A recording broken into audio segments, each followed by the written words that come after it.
Katz, MTC vote. Irene Ivy, Public Health Focus Area. Anil Panicker, NCDOT, Division 12. Theo Gatea, NCDOT. James Kelly, Town of Waxhaw. Megan Green, Mecklenburg County Air Quality. Gwen Cook, Greenway Focus Area. Andrew Golden, Town of Davidson.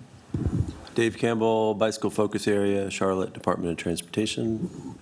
Justin Williams, Town of Mint Hill. And now if we'll do introductions out in the audience, starting to the left. Yes. Matt Kirkendall, City of Statesville.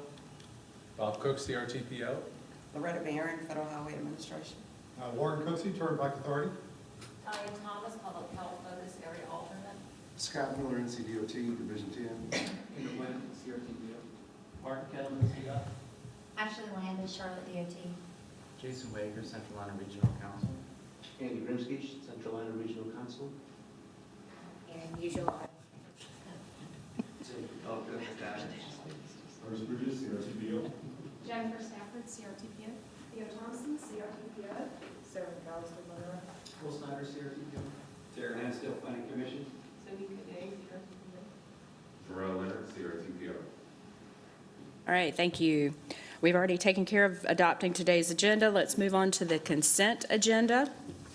So may I have a motion for the approval of the March 7th, 2024 TCC minutes, the 2024-2033 TIP amendments, and the transfer of planning responsibilities memorandum of agreement?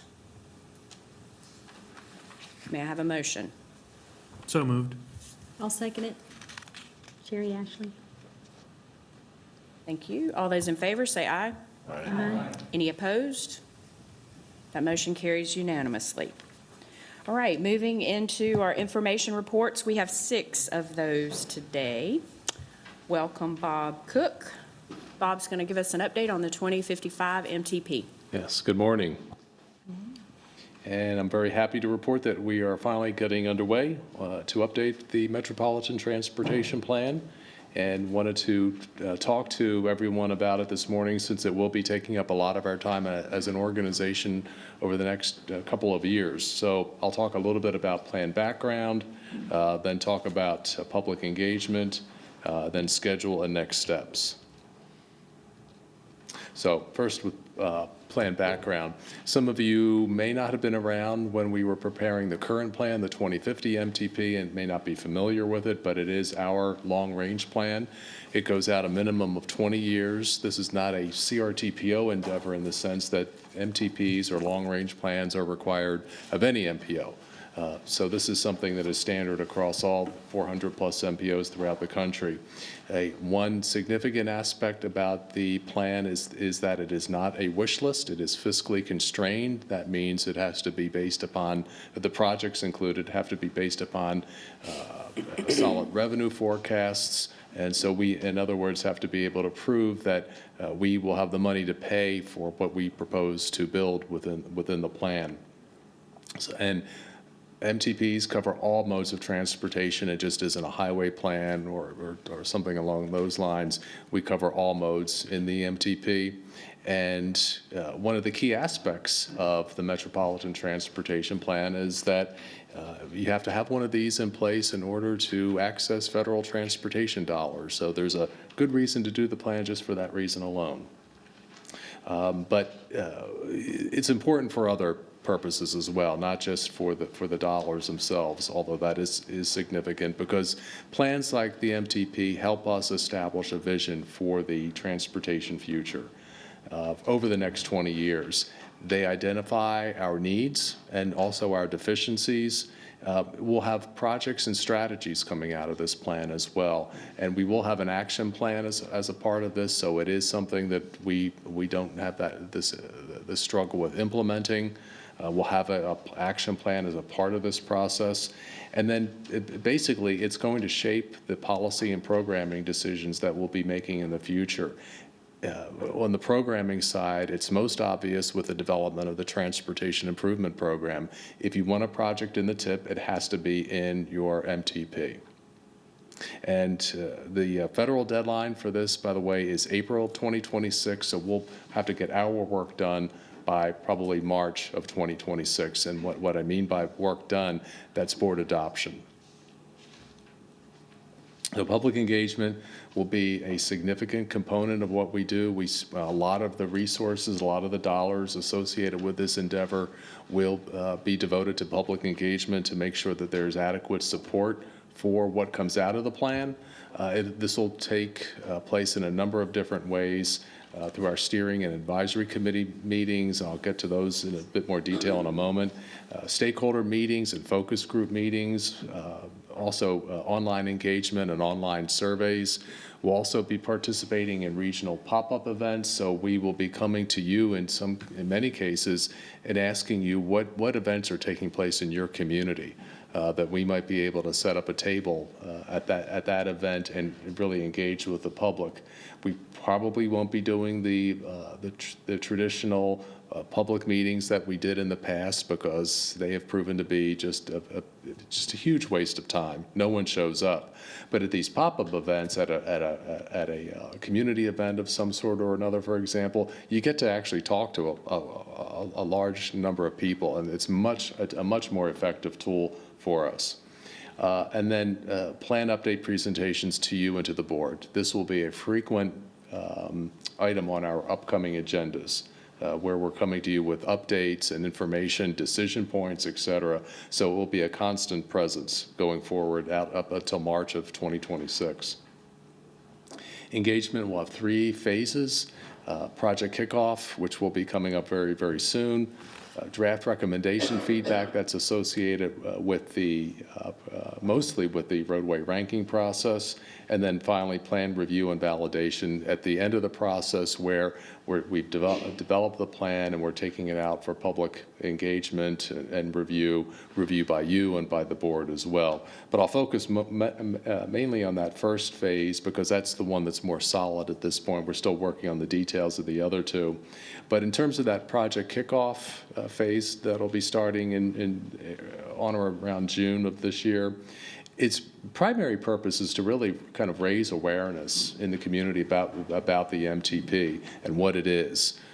Just because it's not something that's in everyone's face all the time, and so we want to make sure that everyone, TCC and the board included, of course, that everyone is familiar with what's happening, and we'll be taking the time to identify needs throughout that process. So we'll be focusing on goals and objectives. That's one way we've always kicked off our plan development process, to make sure that the underlying foundation for the plan is solid. We'll be talking about existing conditions with you and the board, and then really then getting into identifying those needs, as I mentioned, for all modes, not just for the highway mode. We spent a lot of time on that, admittedly, but this, as a reminder, covers all modes. There are 2 committees that will be involved in this process. There's a steering committee. You might also call it a project management team. These folks will be involved on a day-to-day basis, making sure everything is getting done and everything is getting done on time. Just all those details for a complicated process like this that have to be taken care of. So it'll be mostly staff, internal CRTPO staff, but also the Metrolina Regional Model Team is involved in that as well. The advisory committee is broader, and their responsibilities are broader. They really are going to be the folks who provide that direction, that guidance for making sure that the plan is developed in a way that meets the needs of the community. So they'll be touching all aspects of the process. That group will be getting kicked off at the end of the month. The steering committee will have its first meeting in a couple of weeks. Advisory committee at the end of the month. And so the advisory committee is pretty broad. You see FHWA, NCDOT, of course, a number of our jurisdictions. We've asked them to take part in this process, and then our focus areas as well. And then members of the steering committee will also serve on the advisory committee too. So in terms of schedule and next steps, broad schedule at this point probably will be fine-tuned as the process moves forward. Just getting underway now here that we're into the first part of 2024. Data collection and research, scenario planning, I'll come back to that in a moment. We'll be getting into revenue forecasts rather soon as well. The congestion management process there's already has been some work on that. Kendall Clanton led a task force that looked at our congestion management process in terms of the goal and the performance objectives, and also the toolbox of congestion management techniques. And so this next part will be devoted to corridor analysis. And so, again, this is something that can be tweaked as we go on. But one thing that's important to remember with the MTP development is that we're not doing it alone. We're doing it in conjunction with two other North Carolina MPOs, the Gaston Cleveland Lincoln and the Cabarrus Rowan MPOs. And we're all on the same schedule. So we can't let this lag just for that reason alone, because we're not doing it on our own. Next steps, data gathering, that's kind of already underway. The advisory committee kickoff, which I mentioned, the existing conditions report, and then round one of public engagement. So those are some of the more immediate next steps. And then a little further out is something called the State of the Region workshop that'll be coming up sometime in July, with a date to be determined, or dates depending upon the way we approach it. But this will be kicking off our scenario planning process for the 2055 plan. As you might know, with the 2045 plan, we really kind of dipped our toe in the scenario planning water. 2050, we upped the game a bit more. Now we want to see if there's an appetite for upping the game even more than that. So the outcomes of this workshop, and this could be something, it could be a joint meeting between you and the board, or it could be two separate meetings, one for TCC, one for the board. But a couple of goals coming out of that. One is to make sure that there is an understanding, a shared understanding of what role scenario planning should play in the MTP process, and then also identifying the trends and the priorities that we need to incorporate into scenario planning. We want to make sure that this is a usable element of the plan. And it's not simply oh, wow, they did scenario planning, aren't they wonderful? But then it has no real impact. So we want to be sure that it is something that is useful to us as an organization and to all the jurisdictions as well, of course. So that is the status of the MTP at this point. We're just getting underway. One thing I should have mentioned too, our partners in this, Kimberly Horn and Associates, Allison Flewitt will be the project manager, Nat Hayward will be the deputy project manager. Nat is based here in Charlotte at the Charlotte Kimberly office, so we'll be working with them and looking forward to doing so.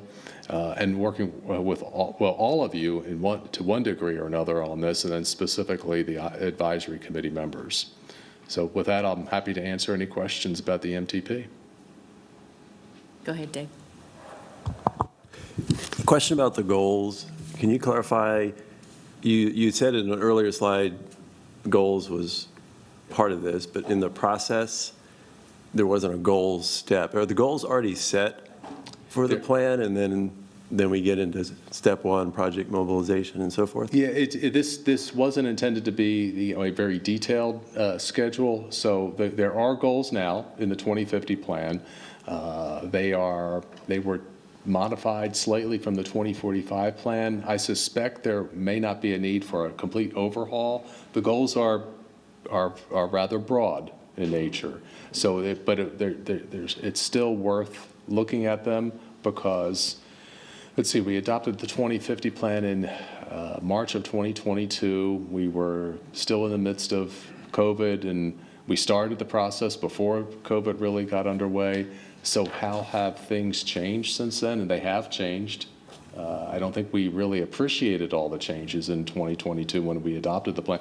Certainly not when we worked on the goals and objectives early on in the process, which I guess we were starting in 2019, 2020, I can't remember now. But yeah, so we will be looking at them and the objectives, but the goals, again, are so broad that I suspect they won't be changing dramatically. Some of the objectives might, but that will be an early part of the process that the advisory committee will work on.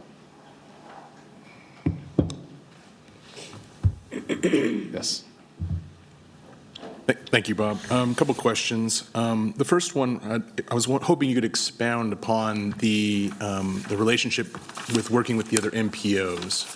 So you mentioned that they're working on consecutive timelines for their MTPs. So are they going to be involved at like a steering or advisory committee level, or are you thinking like craft is the appropriate place for that? I'm just kind of curious to know, working with conjunction with your regional partners that are around the area. It'll be mostly through craft, I believe. And for those of you who are familiar with that acronym, Charlotte Regional Alliance for Transportation, it's this collection of the region's MPOs and RPOs, and we get together on a quarterly basis. And so it'll be mostly through craft. It will also be through the interagency process for the conformity determination that's necessary. So that will be another layer of cooperation with the other MPOs. Thank you. I have another question. I'm curious to know, does this plan, or rather, does the 2050 plan and then potentially the 2055 plan, do those have internal performance measures like that you're reaching for or anything like that? I'm kind of curious. No, it did not. We've established performance measures as a part, not associated with the federally required performance measures that are incorporated into the plan, but I don't think they're not really associated with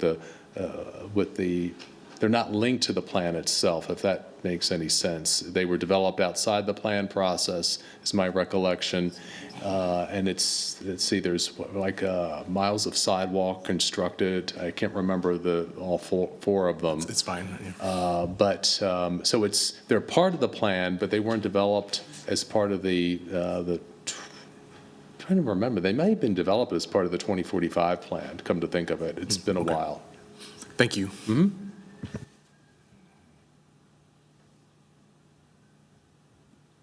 Any further questions? Somebody is whistling really loud.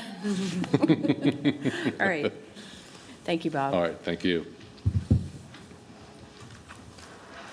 Okay, next up is Travis, and he's going to provide the latest information on the 2026-2035 TIP development process, which is also known as NCDOT Prioritization 7.0. Thank you very much. As Bob was just talking about the MTP and the important elements of that plan, again, why it's so important is this then leads into our TIP development. So I'm going to give you an update on where we stand with Prioritization 7.0. I want to talk about the what, why, and when of NCDOT prioritization, an overview of local point assignment, go over our inventory of Prioritization 7.0 projects that the MPO has submitted, and then go over our draft schedule for milestones for 2024 and 2025.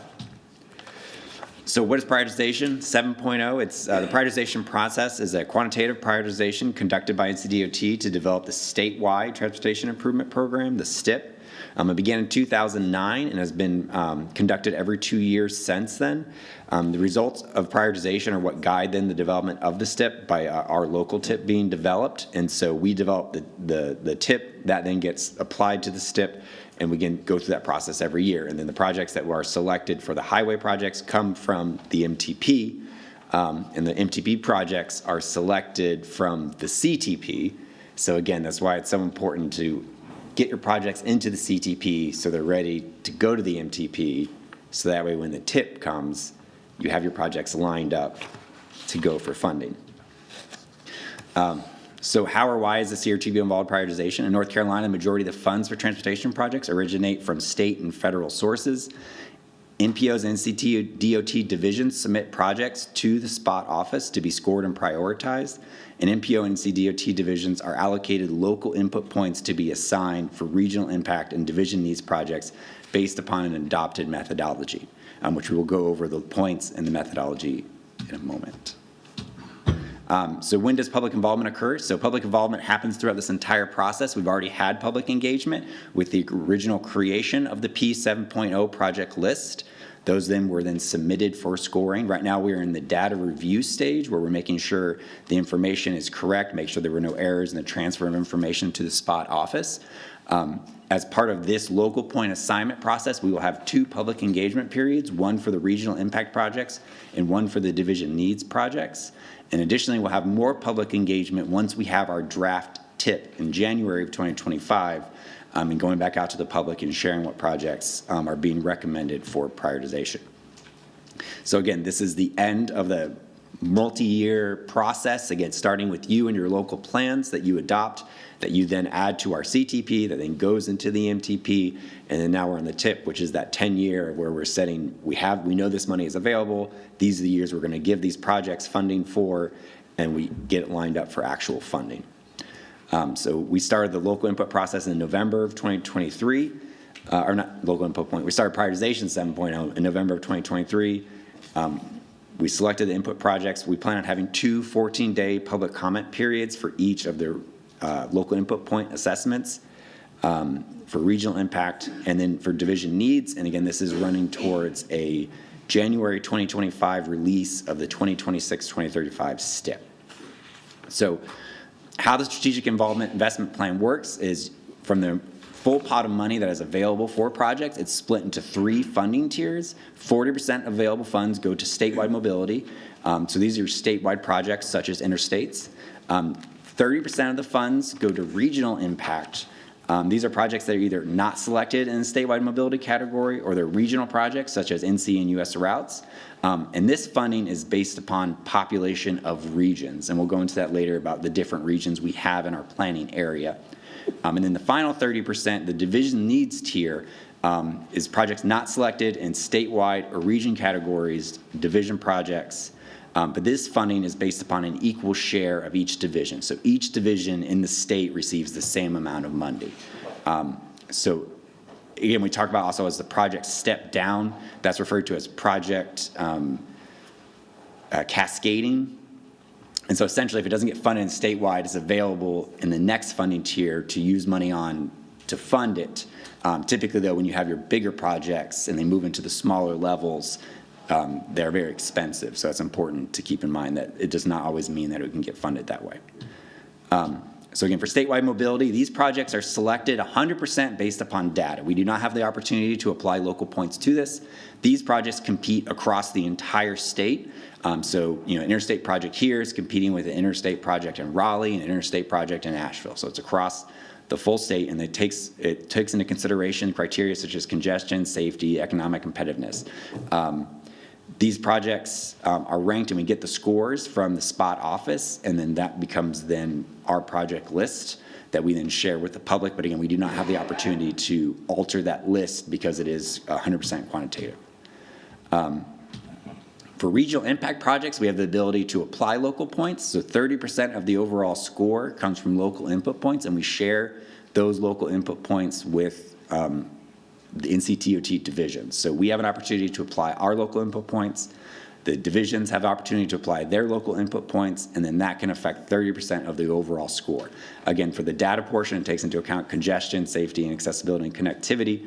But this is where we have the chance to help elevate a project if there's the local desire, and by following the methodology we have set, which closely resembles the MTP process. And then finally, for division needs, this is where we have the largest influence. That's where 50% of the score is from local input points. And again, that's split with the divisions. The criteria, again, are congestion, safety, accessibility, and connectivity. And that's the 50% of the score. And so these projects are all other state-maintained roads, and then also the cascaded regional impact and statewide mobility projects. Here's a kind of breakdown of those weights by tier, so you can see it gets larger as we get to division needs.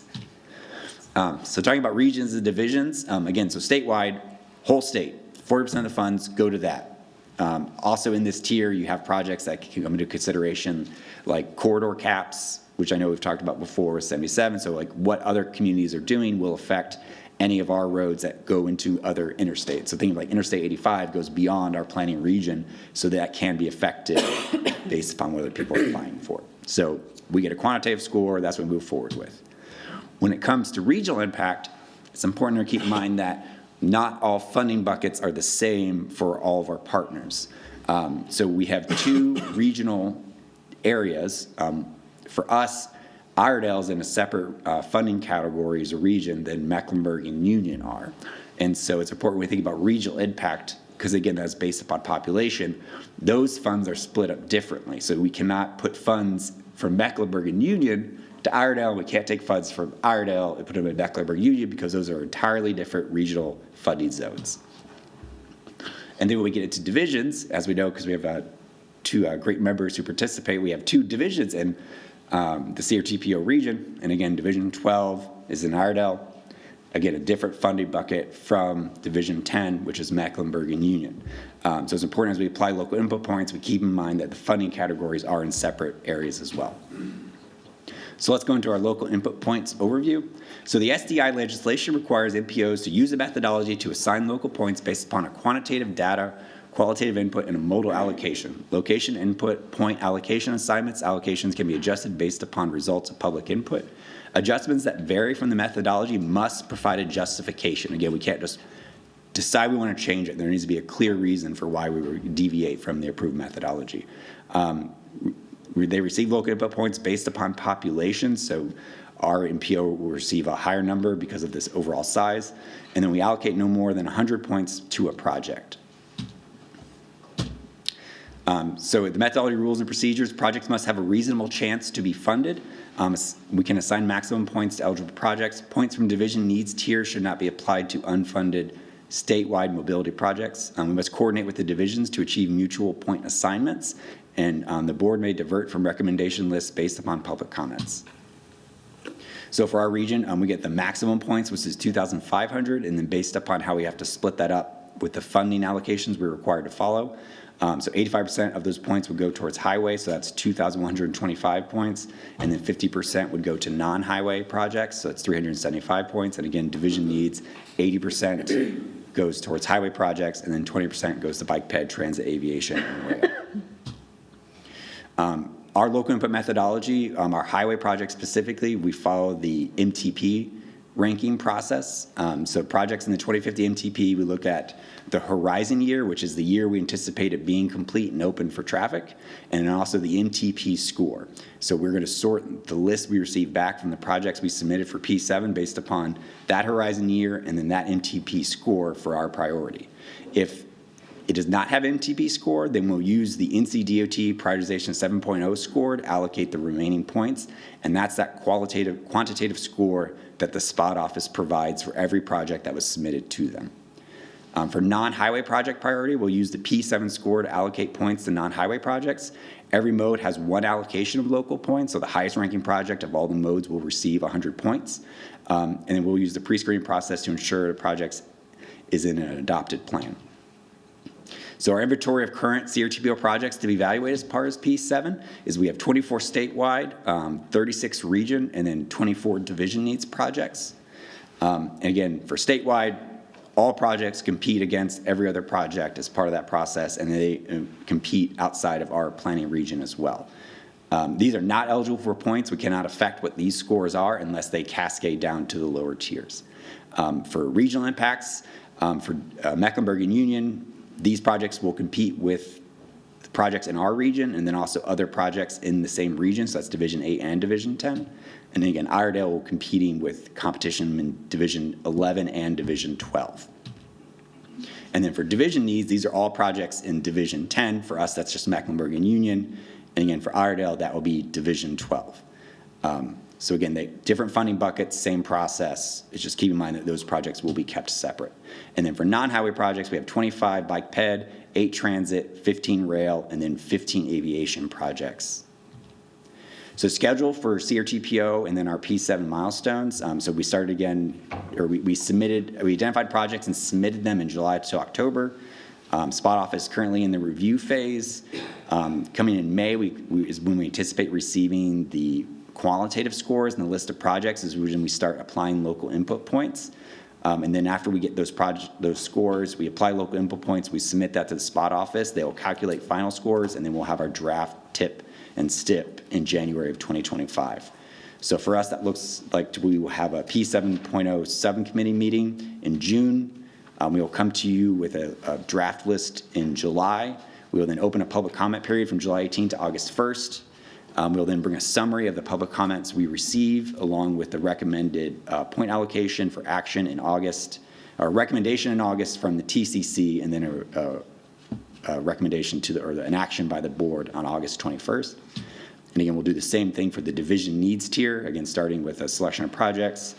October, bring in information, open a public comment period, close public comment period, and then come back for action to get everything ready to be submitted in December, so then that way we can get our draft STIP. So with that, I open the floor to any questions. Dave.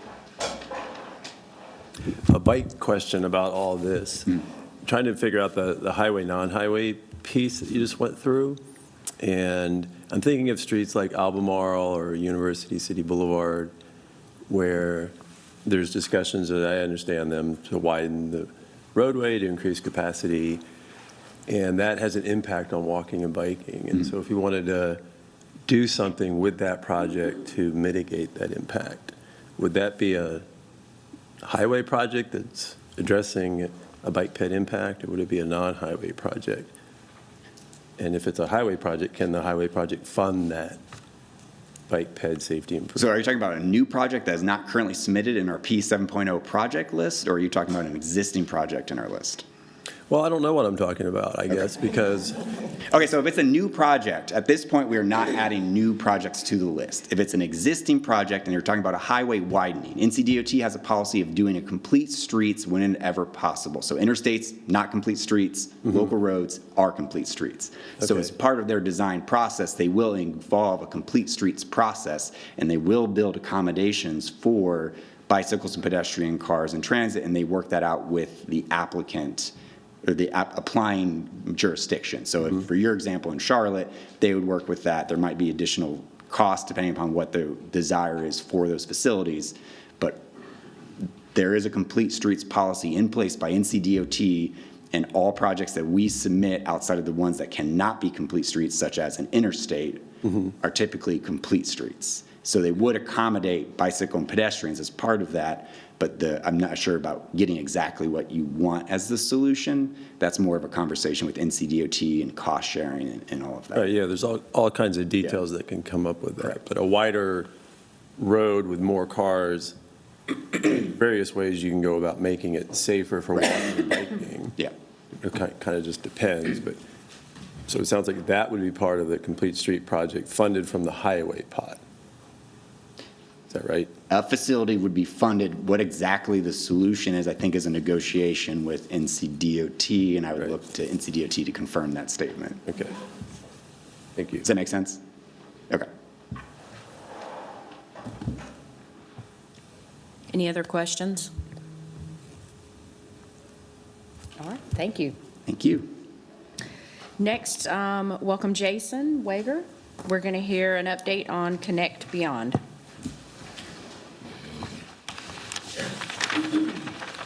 All right, thank you. Thanks for having us. Jason Wager, Central Iowa Regional Council, Planning Director at Central Iowa, and with me today is Andy Grimsky, who I'll turn things over to in a bit to talk a bit more about his new role in the program that he's overseeing, the Regional Infrastructure Accelerator Grant and project. So thanks for having us, and wanted to just take a moment to bring the MPO staff and actually engage with you all just at the end of this discussion about what we also take forward to your policy board in a couple weeks in terms of updates. As it turns out, time flies, and sometimes we have a lot going on, and it doesn't always get shared. So we want to make sure everyone knew some of the latest and greatest. So quick refresher, Connect Beyond, our region's first mobility vision across the entire region. That was done in partnership with CATS and the MTC, their policy board, completed in the fall of '21, and since that time, we've moved into implementation, and lots of things going on, but we really like to emphasize that this is about an overall mobility approach, not just about public transit alone, but putting those pieces together, land use and other features, and how those will need to come together so that there's something in it for everyone, rural to suburban and urban. And so it's this collection of activities that we're working on now, and as we move into these implementation activities, one thing that we've heard over and over is it's important to maintain our momentum with elected officials coming and going, and staff, of course, moving through their roles. It's always important to keep this fresh and keep something happening that can have those near-term wins and impacts, but also we're looking down the way at some of those more complex issues and challenges that we know will need to be addressed. And so that's been a big focus of ours right now. So, one of the things that's really important, too, to be reminded of is whether it's EV charging in Anson County or microtransit in Gastonia or something much broader like the Advancing the Plan Committee that I'll talk about that's really tackling some funding and governance questions. All of those things come together to really help support the over 120 recommendations that came out of the plan. And definitely would encourage folks to go to connect-beyond.com. There's in the menu a way to see all those recommendations, filter them in various ways and forms, and see what might be in it for you or what might relate to some of your local activities. As we go to further down to the right on this slide, it's also important that we continue to champion the plan and manage misconceptions. One of those being what I just mentioned, that this is a transit-only type of effort. It is much more than that, and we do believe there is something in it for everyone. And of course, turn things to Andy here in a minute to talk about one example of leveraging funding opportunities. So this is sort of the list that we'll run through, touch on for the most part, take a little more time with Advancing the Plan Committee. That's been a significant effort in 2023, and then what's coming up now in 2024, involving several of your areas, folks from your areas in those conversations. Talking a bit about transportation demand management, that's that second bullet, or TDM. And then an effort called Seamless Connections, which, just like it sounds, how do we integrate scheduling and fares and so forth so that you can go across systems without as much challenge as maybe you have today. And then a quick effort on some education for transportation options for older adults. And then finally, the grant that I mentioned earlier. So really quickly on the Advancing the Plan Committee, it's officially a subcommittee of the Central Line and Regional Council's Board of Delegates. So the broader COG board is pulled from and tapped into for this, and as well as many folks that you're all familiar with in your communities. And I'll put up a list of some of those members in a minute. Co-chaired by Mayors Hinnant from Kannapolis and Mayor Lyles from Charlotte, kind of bringing different perspectives from different parts of the region to the discussion, and really spent a lot of time in '23 digging in deeply on what it is that we need to be focused on and what needs to drive our conversation around funding and governance. Sounds so simple, but as you dig in and start hearing from different perspectives, realize that we are a very diverse region. And one of the things, going back to the very beginning of our planning efforts, we heard over and over is, yes, we understand the value of working together collaboratively as a region. The voice that we can have is bigger, but you've got to have something in it for us locally. And we've got to be able to go at our own pace.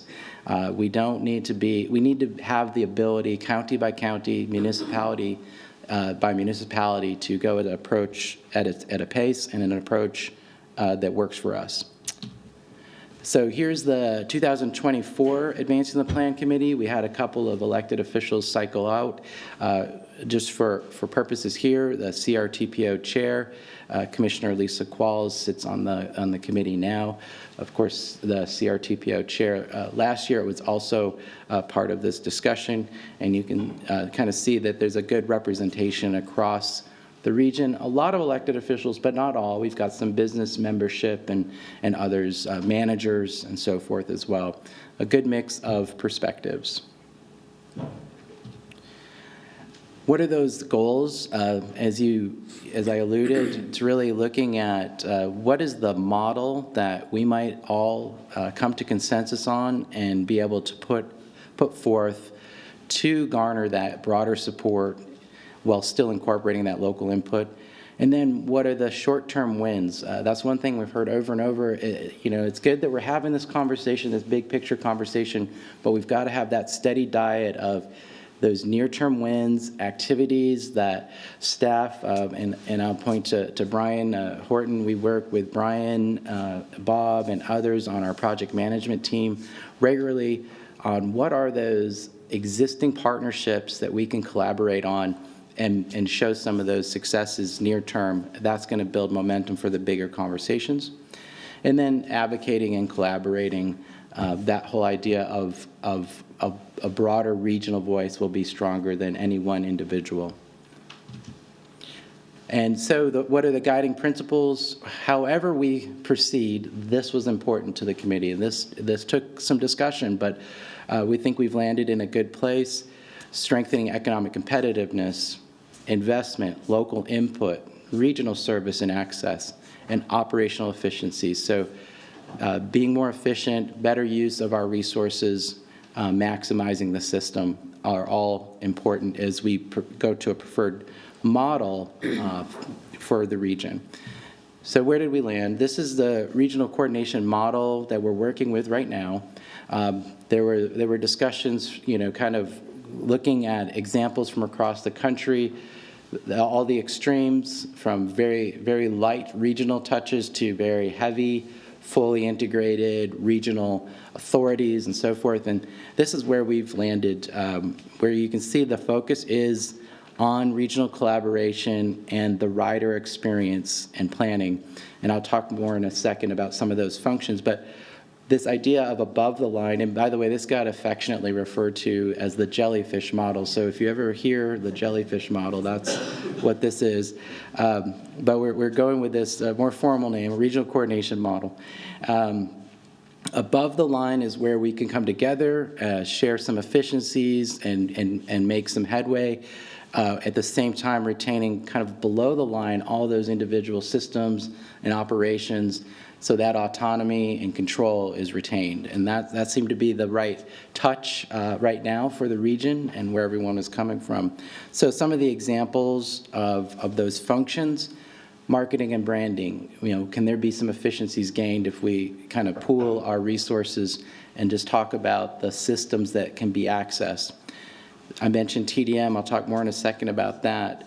Emerging technologies, even to the point of procurement or resources planning efforts that go into launching those efforts. Mentioned transit coordination. I'll talk in a second about seamless connections a bit more. Maximizing funding, of course, and then those just broader planning things that can happen, so the tie-ins, mobility hubs, trails, other forms of mobility that make sense, that we might be able to do collectively better than individually. So as 2023 wound to a close, it became clear to the committee, after many, many deep discussions on all the options, taking existing legislation, could that be used, or taking existing and modifying and so forth. It really is probably going to be new legislation required due to the way that legislation is written to meet the needs here locally.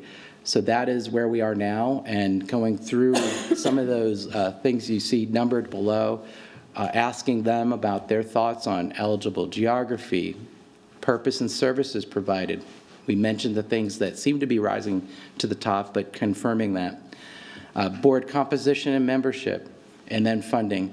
And I think, if there's one takeaway here, it's that this example of all the layering has really been eye-opening for the committee, because I think you just think, oh, regional cooperation, let's go. And as we peel back the layers and see all the individual sub-decisions that go into that, it's, I think, really alerting folks to how complex this can get in a hurry. But at the same time, if we go into it at our own pace and come up with something that's going to work for everyone to the greatest degree possible, we might have some better outcomes. So shifting, I mentioned transportation demand management. It's really about providing more options for those that want safe and reliable transportation that's maybe not a single occupancy vehicle. What can I access? How do I access it? What are my options? Are there new opportunities? And so forth. So here you see some examples of hotspot areas that were mapped out. One interesting or valuable thing I think that's coming out of the work that's being done now is we're in the planning stage, is the consultants developed some methodology so that our team, over time, as new information comes about, we can run that analysis in Excel and GIS and come up with additional hotspots as it makes sense. But these are some initial areas that were identified that we might be able to look at. And certainly it doesn't mean that TDM efforts are relegated only to these spots or those corridors that you see. It's something that can be provided or applied throughout the region. It's just how we apply those and in what technologies and systems we overlay will be important. And we hope to have the plan done at the end of this fiscal year, so June, and then really starting next year, next fiscal year, with the plan or the program itself. And we're very excited to have received discretionary funding from CRTPO for next year to do a pilot program in this arena. So it'll be relegated to the CRTPO geography, but it's going to really help us develop the materials, understand what messaging is going to resonate with folks and what they need more information about that then might be used later on more broadly. And of course, we're excited that we think that this can align well with the Beyond 77 recommendations that have also been worked on through the MPO.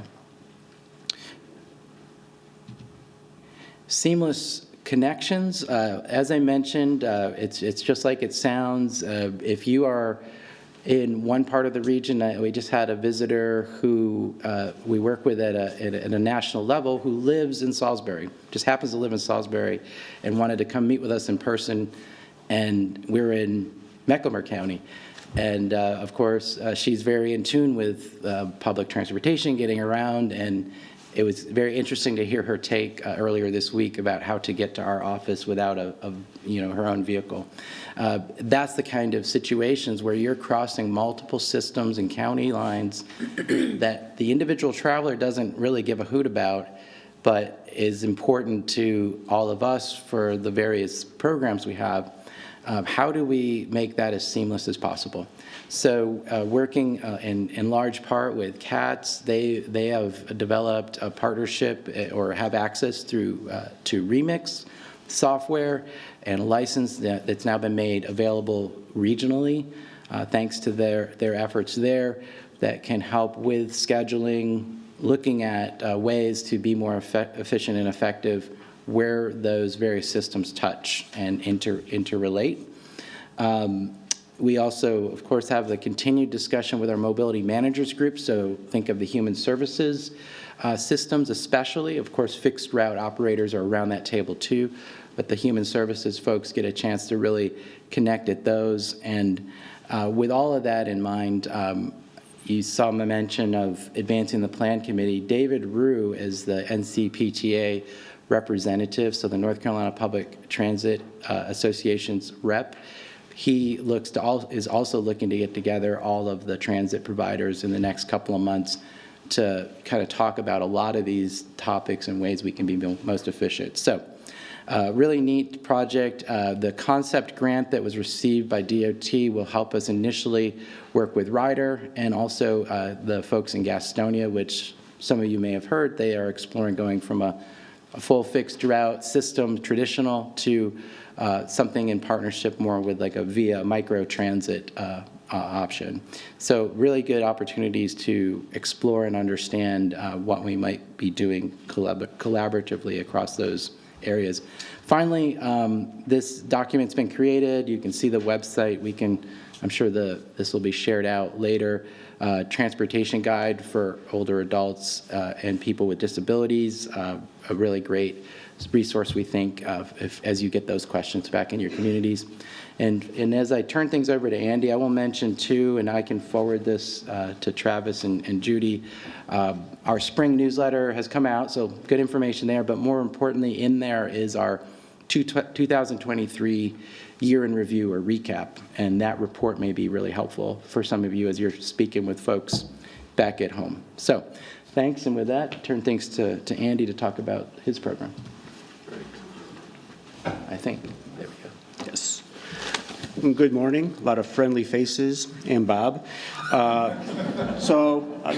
Andy Grimsky, Centralina.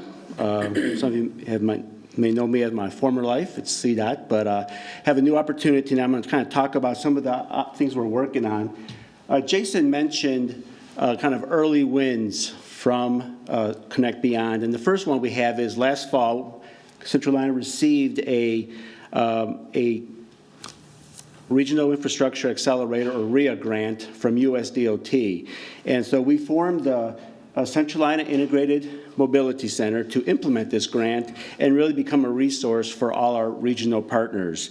And as a big part of that is we get to work and get the resources from the Build America Bureau from USDOT, and their job is to really look at how do we move major regional priority projects forward to implementation. So it's a really great opportunity, and we really need to take advantage of it. So I'm going to talk to you briefly about, we kind of have three kind of prongs as part of this accelerator grant that we want to work with. The first one is called Infrastructure Finance Innovation, and that's really to look at how do we capacity build for funding opportunities for all our partners. We all come from different levels of knowledge of it, so how do we kind of bring experts from different parts of the country or from USDOT and really kind of educate and get people up to speed on the different opportunities out there of funding projects. And so we're really working with all the different MPOs and RPOs in the region, as well as transit agencies. We will work with grant application assistance if needed. There's a lot of opportunities out there. So it's really, again, it's just kind of sharing and building that capacity for all our partners.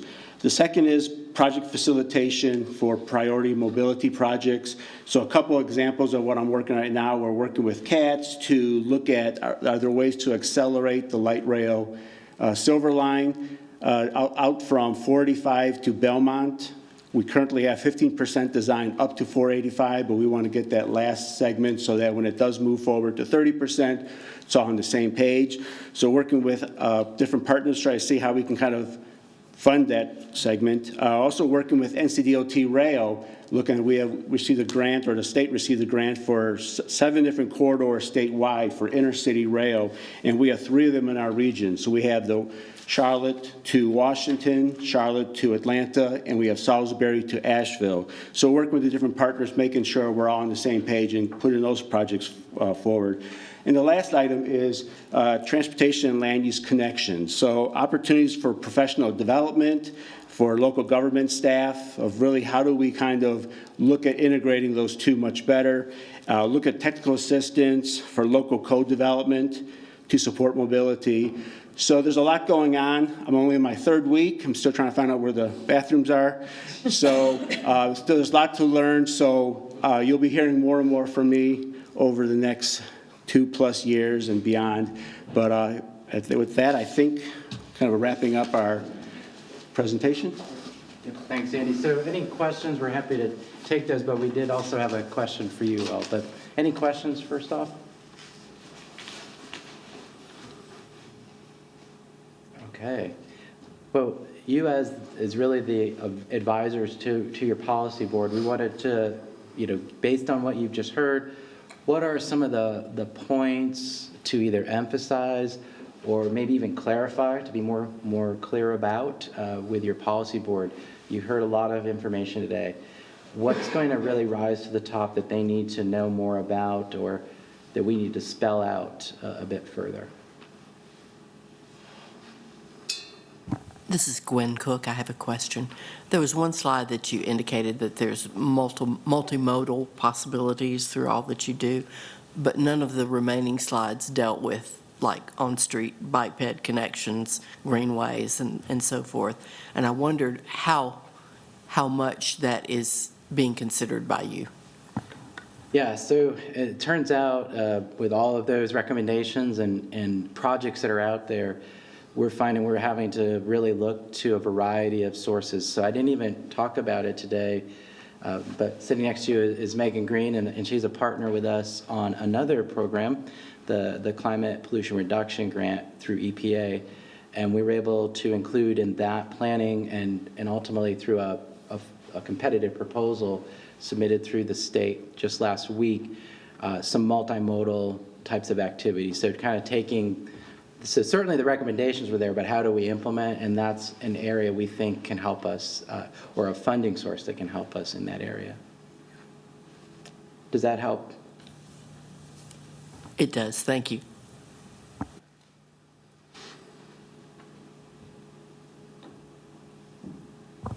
Any further questions or discussion? So Jason, I'll just, in the way of feedback and response to your question, there is a lot of planning activity going on. So I think just sitting and listening and thinking through the board members that'll be hearing this presentation at some point in the future, just continue to reemphasize where those partnerships exist. So I like that you added a lot of coordination with CATS and CRTPO, and then recognizing that the work that you're doing is even beyond just our MPO, but coordinating with the other MPOs adjacent to us. So I think that'll be important, and you did a nice job trying to create that clarity as much as you can. Thank you. Thank you. Anything else? All right, thank you. Moving on to our next item, Beyond 77 Alternative Funding Report. We will hear from Mr. Kendall Clanton. Good morning, everyone. Kendall Clanton, CRTPO. I'll be providing a brief overview on the Alternative Funding Report curated by RSNH for the Beyond 77 initiative. This report was developed due to feedback from our Beyond 77 task force and focus group when we were prioritizing these strategies and solutions. Strategy PR4, Regional Strategy for Funding Alternatives, was one of 3 recommendations that our stakeholders strongly endorsed. The objectives of the report was to identify the most feasible alternative funding methods, the keys to their implementation, and the potential funding revenues. The study has a 10-county study area as opposed to the 3-county CRTPO planning area. Here are the dates from the focus group and task force meetings where alternative funding was a topic of discussion. As you can see, it was well discussed throughout 2023 and is still being discussed in 2024. Here's an overview of the process that RSNH used to conduct this report. First, starting with stakeholder feedback, then researching the alternative funding mechanisms, and lastly, developing this report for dissemination to the public and for our Beyond 77 coalition. Here are the 4 funding alternatives that were endorsed by our stakeholders, the 4 being sales tax, gas tax, motor vehicle sales tax, and vehicle registration fees. The property category was deemed as undesirable due to the current landscape of property taxes right now. And lastly, all 4 of these alternatives will require legislative action to be implemented. First, we have sales tax with potential revenues over $9 billion in the 10-county study area and a little shy of $7 billion in the 3-county CRTPO planning area. These are 25-year forecasts from 2025 to 2050, and these revenues will be generated from a 0.5% sales tax increase. Next, we have gas tax with $1 billion in revenue for the 10 county and $648 million in the CRTPO planning area. These would come from a 1% gas tax increase.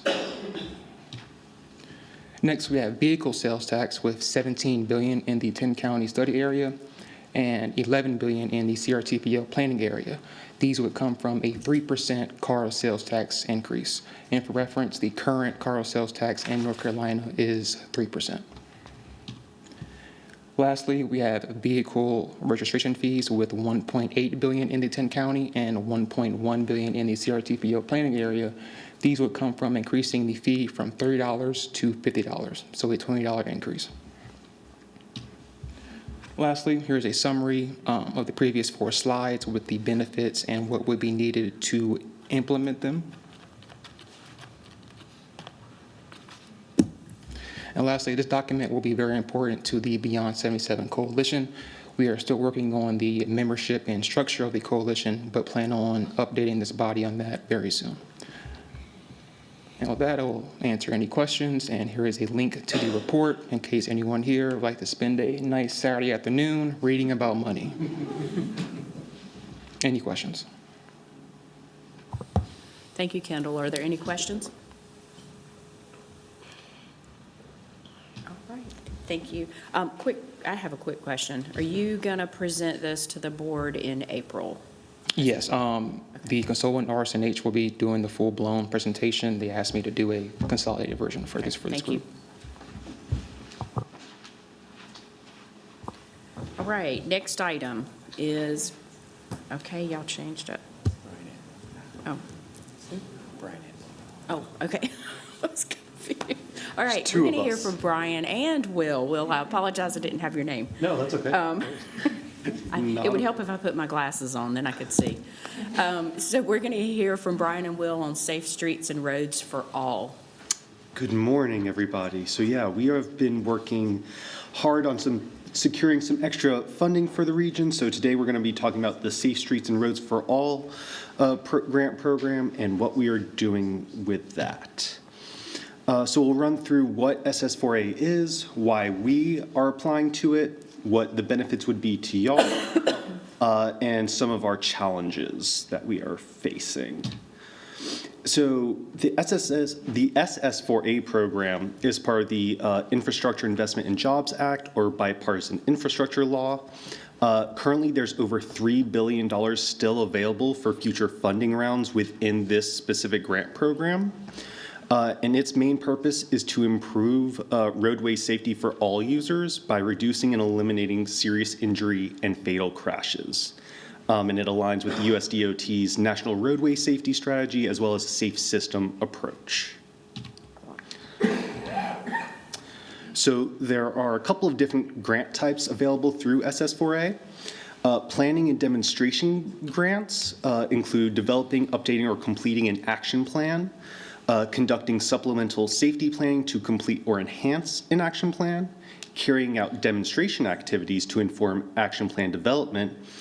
And these planning grants are very undersubscribed, and we have a high chance of getting an award if we apply. About 80% of MPO applicants in the past have received funding through this program. So what exactly is an action plan? They are focused on preventing roadway fatalities and serious injuries. They are built on data analysis that looks at what is causing roadway safety problems and then strengthen a community's approach by identifying projects and strategies that can address the most significant safety risks. These action plans are designed to be built upon local existing plans, so road safety plans, Vision Zero plans, and similar. There's a second type of grant available through SS4A, which is implementation or capital grants.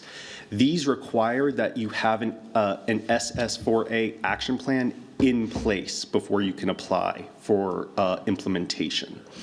And so by going for an action plan as an MPO, if all of our jurisdictions are part of that safety action plan, that then unlocks implementation grants for y'all. You would not have to adopt your own action plan to get access to capital grants. So why is the CRTPO doing this?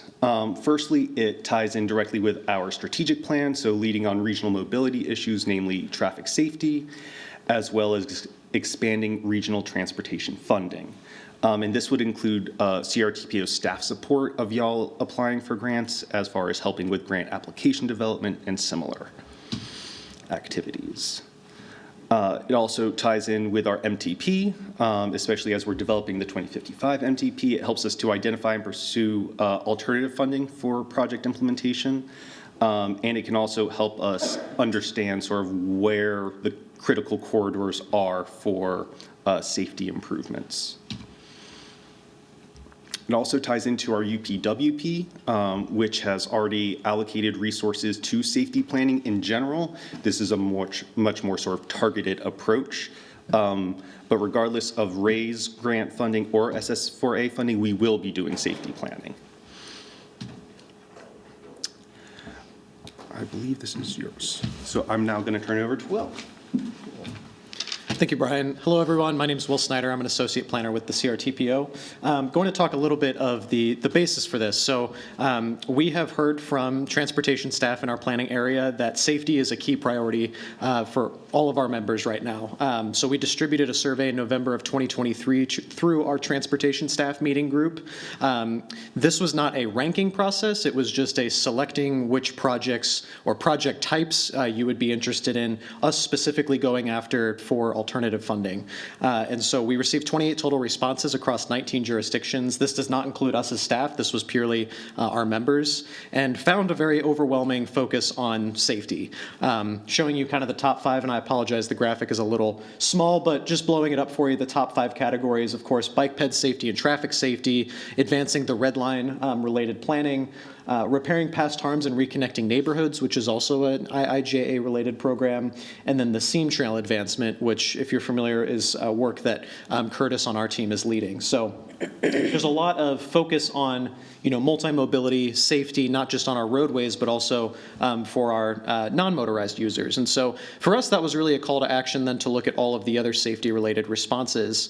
And if you take a look, there's quite a focus on that. So we didn't inherently try to kind of target safety in the survey, but it kind of tells a little story in the data here. So again, bike ped and traffic safety really leading that, but things like intersection improvements, school zone safety, elements that you think of going into complete streets, so like signal timing or just the general like facilities that support multimodal safety. So we found this pattern and saw it as a really great opportunity for us as staff to figure out what are the safety related grants that are out there. And so we approached this in a couple different ways. The first is with our RAISE application. We've successfully submitted RAISE back in late February and have submitted RAISE previously as well. So this is 100% federally funded. There's no local match requirement, and it's 100% federally funded because we're targeting communities that are in need specifically for the grant program. So APP are areas of persistent poverty, HDC are historically disadvantaged communities, and then the RAISE program, USDOT defines rural areas as also critical areas for investment. So if you take those geographies and specifically target investment there, there's no local match. So we applied in April of 2022. We're not awarded.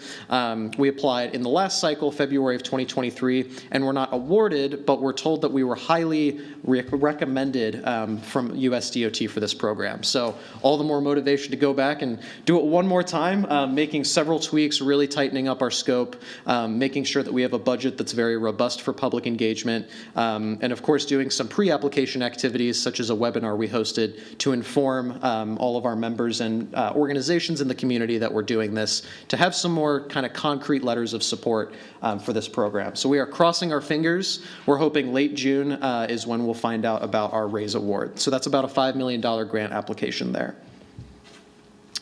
Just to blow up where those areas are in our planning area, so here's a map of our CRTPO planning area. So in Iredell, you can see green is rural, yellow is HDC, and that dotted is our APP communities.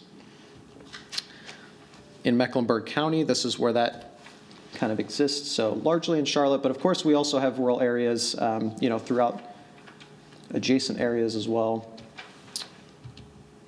And then in our portion of Union County that we plan in. So just to give you an idea, that's really where we targeted in our RAISE application doing this work.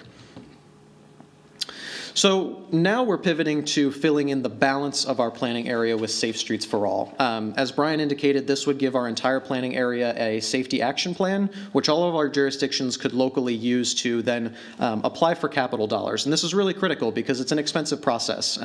Jurisdictions would have to locally take on the consultant costs, the 20% match at the local level, as opposed to the MPO doing that at more of a regional scale. So as Brian indicated, we had a one-on-one meeting actually with USDOT, and they shared with us that there's a very high award rate for planning-related grants, and especially encouraged MPOs to apply. Brian is on the AMPO's technical committee, had a chance in DC to actually hear that directly from staffers that are working with this program. Bipartisan staffers, it's overall agreed that MPOs should take a critical role at a regional level in this. Safe Streets for All also allows for demonstration projects within the planning process. So this is kind of your quick little activities. You can put bollards on the ground, paint on the ground, maybe some kind of temporary or just quick treatments to the roadway to demonstrate that you're going to largely implement that as a safety recommendation. As I just mentioned, us as the MPO leading this process would offer a cost savings, kind of pennies on the dollar to what you would pay locally, and then provides for a regionally connected plan, which USDOT has been affirming is critically important, especially under this administration with IIJA, that regional connectivity, collaboration is what wins grants right now, and will probably be the case in the future too.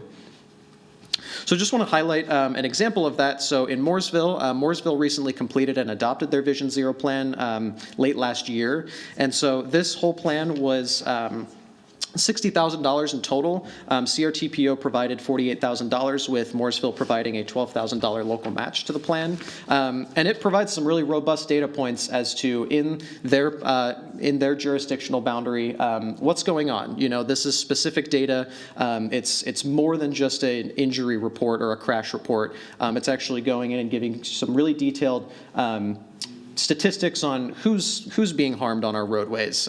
What is the cost to the localities when any sort of crash or injury occurs? And then, of course, providing some really robust mapping data that can allow you to do targeted infrastructure investment.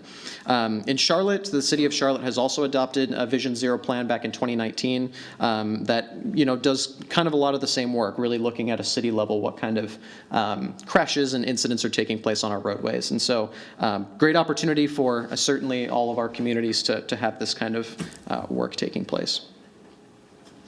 So some considerations with this that we're looking at internally right now is we are using the 2015 MOU cost share formula that each jurisdiction is calculated just as part of our memorandum of understanding with y'all. So that will take into account what the match liability will be for each jurisdiction. We are also looking at offsetting that cost pretty substantially with things like private sector donations, in-kind matching. We're trying to get some more clarity from USDOT on that, and then meeting with USDOT to, again, get a better understanding about what we can use aside from just monetary cash matching. Fantastic news that we've heard pretty recently is we were able to secure $500,000 from NCDOT as a subsidy to our overall match. So this would be $1 million local match. I'll flash that on the screen in a second. We have offset 50% of that with state funds. So we're, again, just trying to draw that number down to really reduce that liability locally. The overall challenge we have is that MPOs included, but localities applying for this cannot use federal funds for local match. So as an MPO, we're largely federally funded, if you know, pretty much entirely federally funded. And so we have a very large challenge with going after these kinds of programs because we have to come to y'all for the dollars on that. And so we're being sensitive to that. This is not a gentle ask, and it's something that we'll have some more information on what that specific number would be. So again, our application would be $5 million, so $1 million match with a federally funded share of $4 million. Again, drawn down about 50% locally with that NCDOT match. And so we would still need about $500,000 that we're kind of continuing to chip away at again through these alternative funding sources. If we win RAISE, we might tweak this application. So again, RAISE is a $5 million application. We could certainly lower our Safe Streets then to about 2.5, and then the NCDOT subsidy would largely cover it almost 100%. And so working through this, there's some kind of pending dependencies on this. So our next steps with this, after this whole presentation here, is we're going to have some discussions internally and with our transportation staff meeting next week about what those numbers are going to look like. We will huddle back with the feedback we receive and come to you all with those numbers and what we think our next steps are within this strategy. With an anticipated board adoption of some sort of resolution supporting this around May. Okay. This keyboard's like sticky. Any questions? Go ahead, Drew. What's the schedule for this project if it's funded? I'm assuming it's going to be multi-year? Yeah, it's a very substantial planning study. We haven't finalized exactly what the schedule is, but we would estimate 2 to 3 years for completion. Okay, I would definitely emphasize that when the request is made for local match, that it would be spread out over more than one fiscal year. Yeah, absolutely. Thank you. Any other questions? Any other questions? All right, thanks, guys. Thanks, y'all. Appreciate it.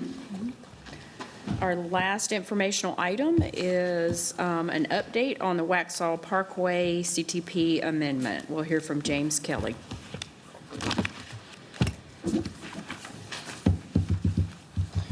Perfect. Well, thank you, and good morning, everyone. For those that don't know me, I am James Kelly. I'm the Traffic and Transportation Engineer with the Town of Waxhaw, and this morning we're presenting a proposed CTP Comprehensive Transportation Plan amendment for the Waxhaw Parkway. Topics to be discussed this morning. We're going to first start with why the Waxhaw Parkway extension is important, go over the proposed CTP amendments for the parkway, provide some historical perspective, and provide a summary on the public comment period results and general public comments. Within your agenda packets is a 2-page memo outlining those public comment period results. So first off, why is the Waxhaw Parkway important? Well, number one, without the parkway, there are significant impacts to the overall character and quality of downtown Waxhaw. Our goal and primary objective is to preserve Waxhaw's quaint historical nature and provide a downtown atmosphere that prioritizes the pedestrian over vehicles. From a general point of view, as far as key things of why the Waxhaw Parkway is important, number one, it will reduce congestion downtown at our intersection of 16 and 75. It will increase safety while providing an improved emergency response, decrease vehicular and pedestrian conflicts, as well as an alternative route to mitigate for railroad and heavy truck conflicts. Furthermore, the parkway would advance our bicycle and pedestrian accommodations and encourage economic development, as this corridor is both identified within Town of Waxhaw and Union County comprehensive plans. Specifically, the Town of Waxhaw identifies this corridor as an economic center, and Union County identifies this corridor as an employment corridor.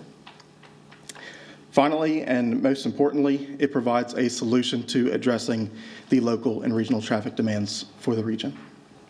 And this is why you should support the Waxhaw Parkway. As far as reducing congestion from a local standpoint, Waxhaw wants to alleviate the congestion at the intersection of 16 and 75. This is our core downtown area, and Waxhaw conducted an origin destination study that showed that approximately 2/3, or 67.5%, of all the traffic that comes through downtown is commuter or non-local to Waxhaw. From the regional standpoint, this would provide a north-south route around Waxhaw to accommodate those local and regional traffic demands. So a lot of people have come to us and say, well, why don't you just do an intersection improvement project and widen 16? Well, there currently is a project programmed as a part of the STIP to widen 16. The issue is it doesn't go all the way down to 16, and we have other conflicts there, predominantly with CSX right-of-way, as well as historical property impacts. So the problem, the root cause of the problem at the intersection is that we don't have enough capacity, specifically when looking at the southbound, the dual southbound left turns. We only have a singular left turn right now, and that capacity issue results in congestion. As far as that is the actual problem, and as far as widening at that particular intersection, we don't actually have adequate real estate to accommodate the required WB62FL turning movements for NC routes. In fact, if we were to overlay the WB62FL turning movements on this figure to the right, you would see that those turning movements actually go into the opposing lanes of travel, as well as impact our pedestrian network and our historical building properties. Therefore, the solution would be to move this dual southbound left turn lane and provide an alternative route around NC 16 and 75 to support both local and regional traffic demands. As far as increasing safety and advancing our bicycle and pedestrian accommodations, this congestion at the intersection of 16 and 75 leads to traffic buildup and queuing, which results in sight distance issues at cross streets. By reducing the congestion, we will aid in increasing overall safety and will provide an improved emergency response time. Available upon request, we do have letters of support from our fire chief as well as our police chief, indicating that they would have improved emergency response times to support the region, and that's available upon request. Furthermore, we would want to promote safer railroad crossing locations. So we've had 4 incidences recorded in the past few months of larger vehicles, these semi-trailers getting stuck on the tracks at the intersection of 16 and 75, even after the reprofiling done by CSX. The Waxhaw Parkway would provide an alternative route for larger trucks to travel and ultimately avoid these railroad conflicts with a bridge overpass. Furthermore, the parkway would include a 10-foot multi-use path that could accommodate bicycle, pedestrian, and other multimodal accommodations. As far as encouraging economic development, this corridor has been identified on several long-term range plans, specifically when looking at the Waxhaw 2040 Comp Plan and the Union County 2050 Plan. These are identified as economic centers that would help support not only the local impacts, but also the regional impacts as well. One key point that we want to note is that this economic development could aid with balancing our residential versus commercial tax base. So Waxhaw is highly residential with 89% versus 11% commercial. So this increased commercial use will help balance that tax base to provide us with a sustainable future. Looking at the proposed CTP amendments and providing some historical perspective, the Northeast proposed amendment is based on a 2022 feasibility study conducted by the North Carolina Department of Transportation. This new alignment provides greater traffic pull away from the intersection of 16 and 75 by moving it closer to Waxhaw. In addition, this alignment also reduces the number of overall impacted properties and parcels. As a continuation of that, the vision would be to continue the corridor south of NC 75 to connect to Old Waxhaw Monroe Road. And this justification is based on our OD study that showed the need for a north-south corridor. Ultimately, this is vital to alleviating the regional choke point at the intersection of 16 and 75. And when looking at our origin destination study, when you combine the northeast, southeast, and west components, it reduces the traffic at the intersection of 16 and 75 by approximately 9,000 vehicles per day. From a historical perspective, this is nothing new. This has been on the books since 1992, and the overall goal is to decrease overall property impacts as we get closer and closer to finalizing this alignment. And as you can see, that has been the general trend as far as moving closer and closer to Waxhaw, minimizing those developed area impacts while maximizing your traffic pull away from the intersection of 16 and 75. As far as other adopted plans, this is on several plans, and here's just a few to note. It's on the CTP. It's on the 2040 Comprehensive Plan for Waxhaw. The key here is that removing the parkway from these plans is not an option. As far as the overall process, we started this back in April 2023, so last year. We partnered with Union County, Mineral Springs, CRTPO, and then moved this through a public comment period, which we'll talk about here momentarily. As far as the next steps, so right now we're presenting to you all the TCC for information. This will go to the board, the CRTPO board, for information at the end of this month with an expected timeline to provide a recommendation at the May TCC meeting to the board and then provide CRTPO board action.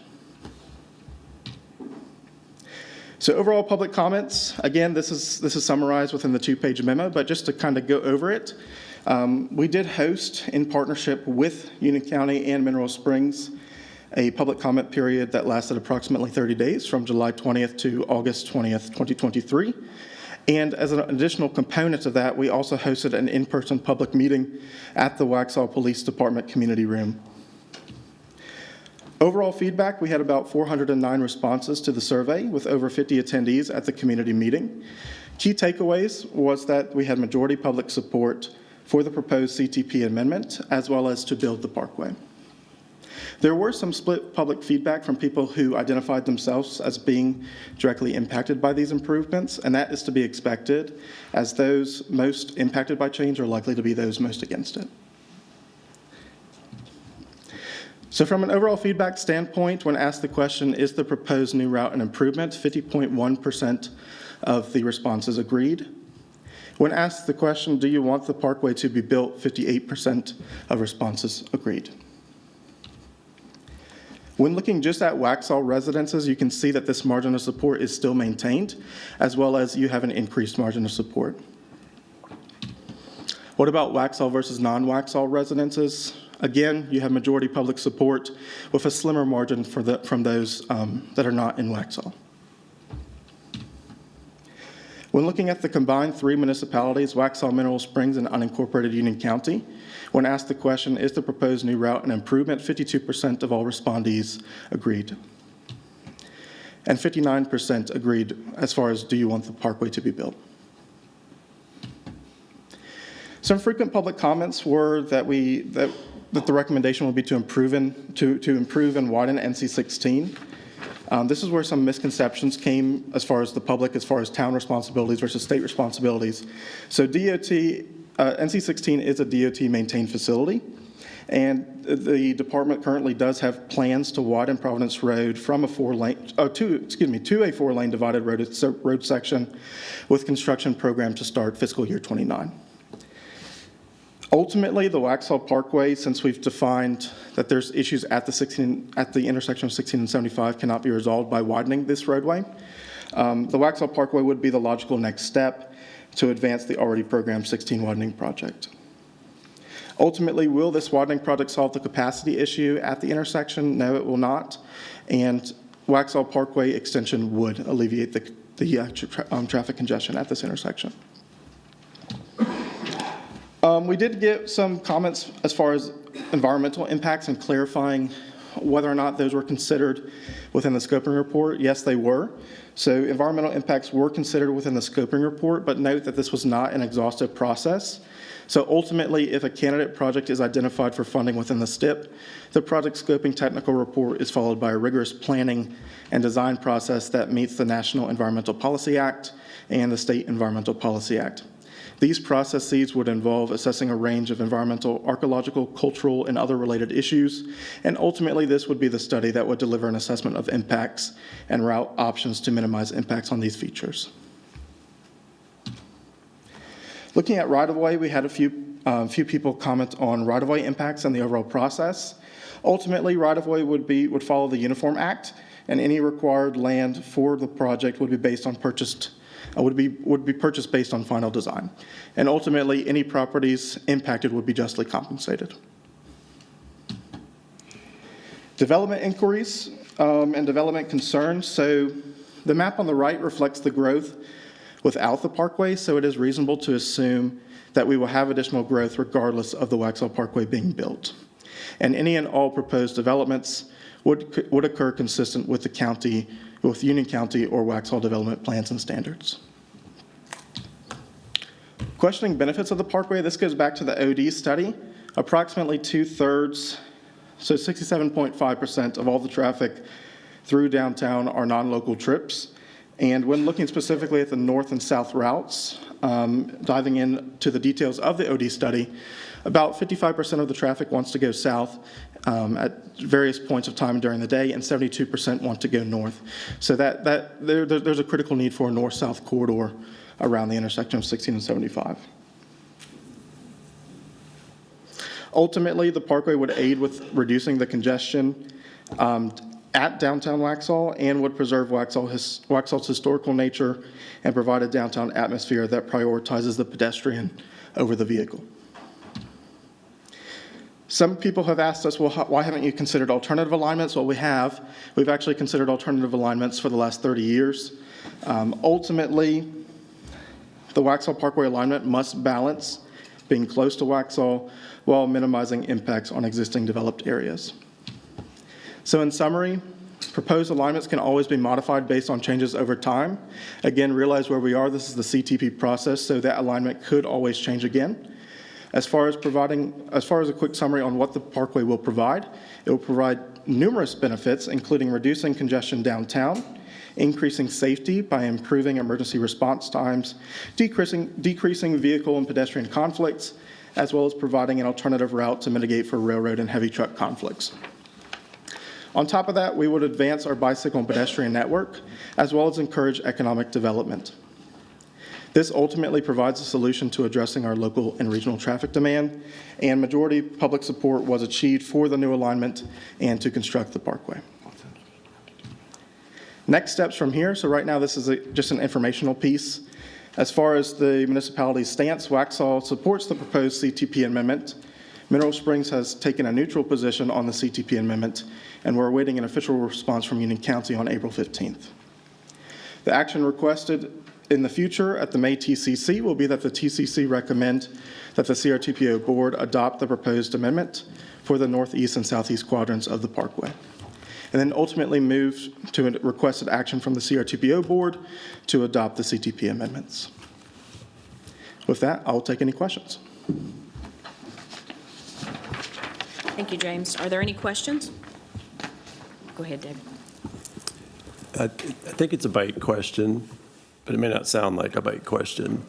The businesses in your historic downtown, I'm curious what they think of this idea. I know you showed 53%, 56% general support, but my experience has been when you move traffic out of the downtowns, it hurts the businesses in general. Sure, and that's a very valid point. Never been to Waxhaw, just say that. But sure.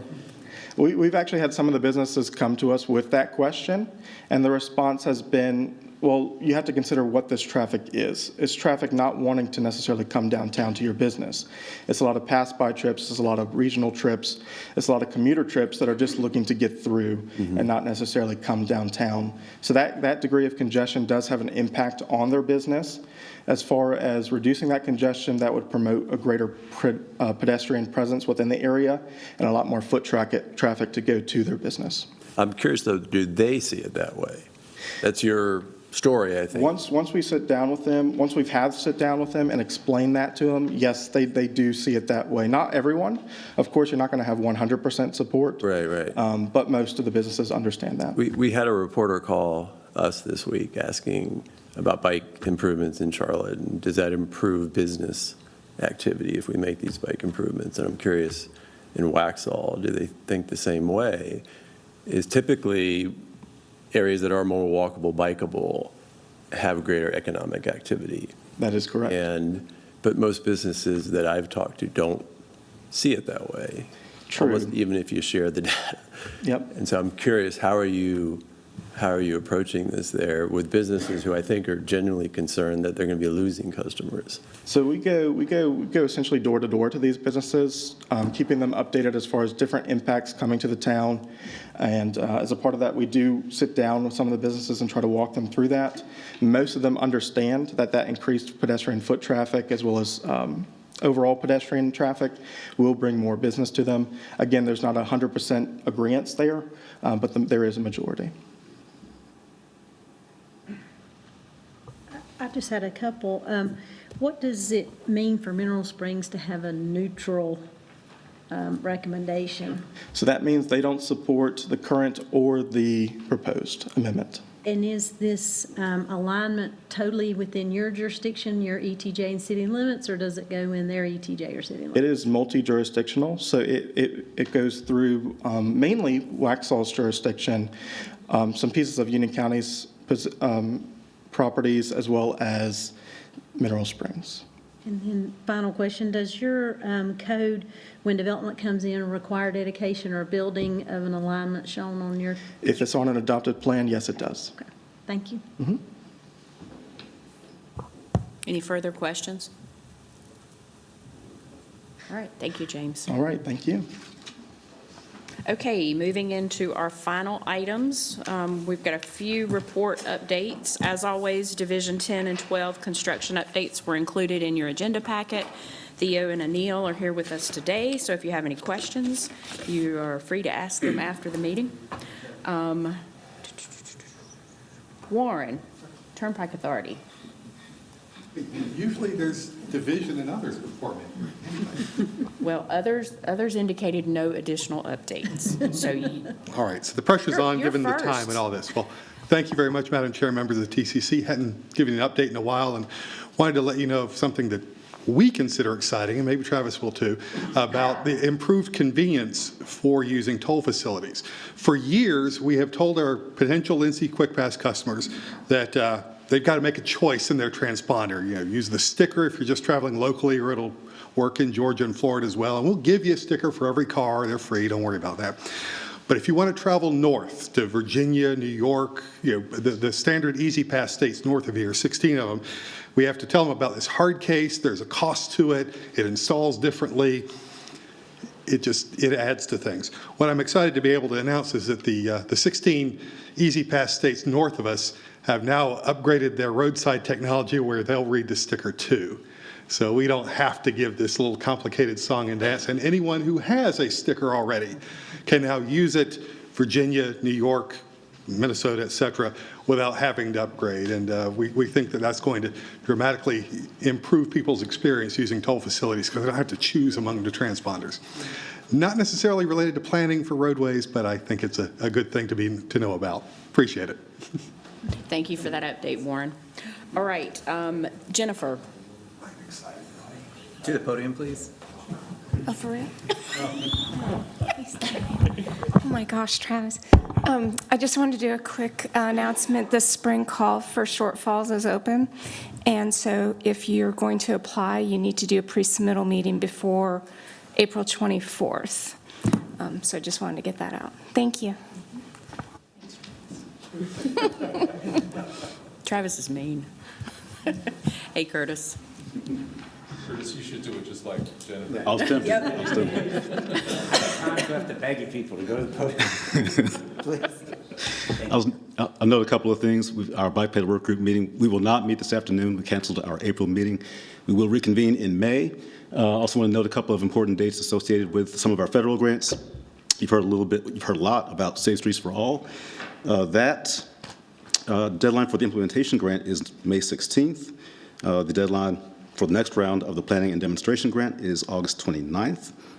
Also, the active transportation investment, can't read my own handwriting, implementation investment program, the deadline for that is June 17th. That includes some available funding of $15 million for construction for each submittal and $100,000 for planning and design. There's a webinar on that one on April 9th of next week, so that'll give you some more information on that, but I just want to make you aware of those dates. And we'll get some more information out about those grants and maybe one or two others. Any questions? No? All right, thank you. All right, thank you, Curtis. With that, we have no additional updates. As always, thank you for your time and participation in the important work that we do in planning for transportation in this region. With that, we have covered all items on our agenda, and we are adjourned.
Right, so I'm not quite pushing as much, but I should say, hey, this is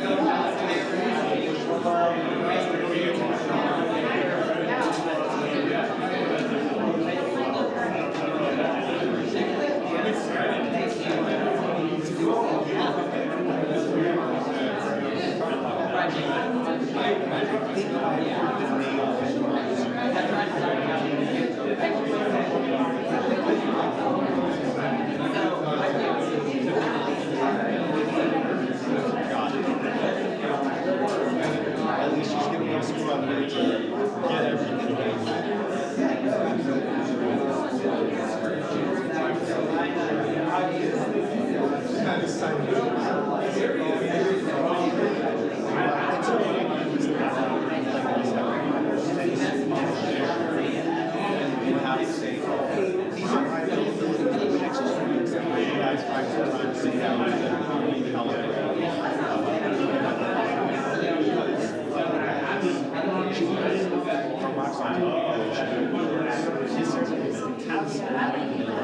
Well, as long as your model is up to date.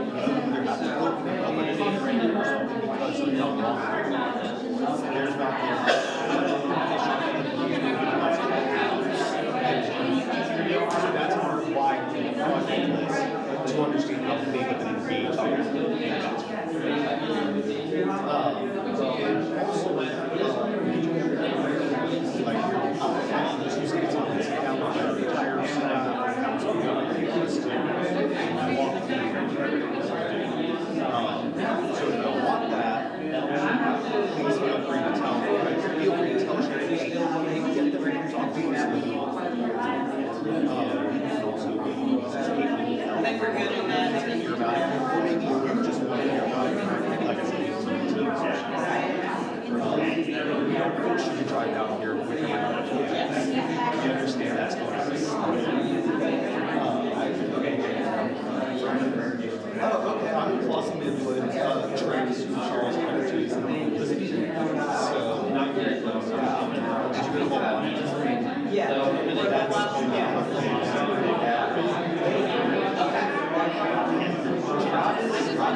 I gave him sort of the supervisor level and said, I want you to all sort of pass your comments.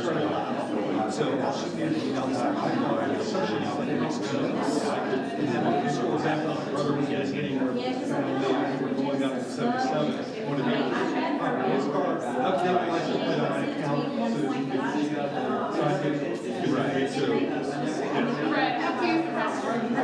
say, I'm headed there. I was like, oh, he's gone.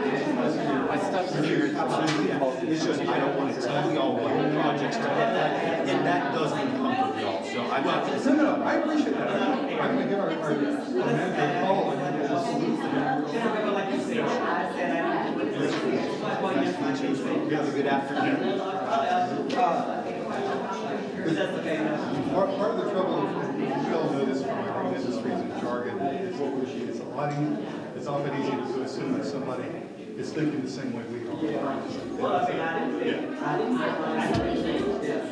we didn't change, you said that's changed. I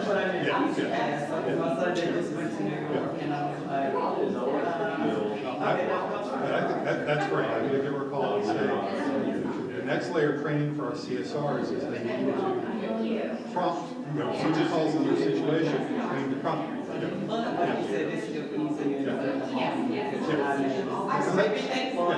That's the number one reason now for someone to get it is that we swap a car. If you rent a car, for example, for a time, you don't want to be the rental